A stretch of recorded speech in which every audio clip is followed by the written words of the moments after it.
ওমানে নির্মাণাধীন মসজিদ থেকে বৈদ্যুতিক তার ও কেবল চুরির দায়ে ৩ প্রবাসীকে গ্রেপ্তার করেছে পুলিশের অপরাধ তদন্ত বিভাগ।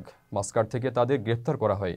একই দিন ২টি গাড়ির চুরির অপরাধে আরও ৪ জনকে গ্রেপ্তার করেছে উত্তর আল বাতিনা পুলিশ কমান্ড। এই প্রবাসীদের মধ্যে বাংলাদেশিদের আছে কিনা তা জানা যায়নি। যদিও ওমান কেবল চুরির সাথে জড়িতদের মধ্যে অধিকাংশই বাংলাদেশি ও পাকিস্তানি নাগরিক। ২০২৩ সালের শেষের দিকে পুলিশের কড়া নজরদারির কারণে চুরির ঘটনা কিছুটা কমলেও ফের রাজধানী মাস্কাটের বিভিন্ন অঞ্চলে কেবল চুরির খবর পাওয়া যাচ্ছে। ওমানের পিডিও এরিয়াতে এই কেবল চুরির ঘটনা বেশি ঘটে।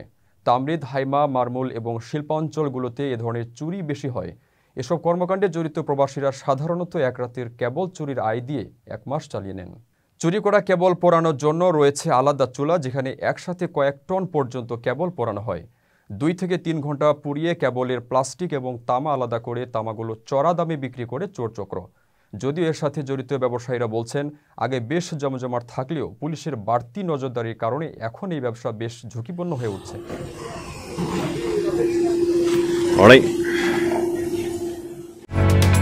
ওমানের সেরা রেট দিচ্ছে বাংলাদেশি প্রতিষ্ঠান গালফ এক্সচেঞ্জ।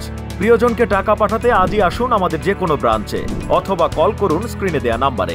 গালফ এক্সচেঞ্জ, বাংলাদেশিদের প্রিয় এক্সচেঞ্জ।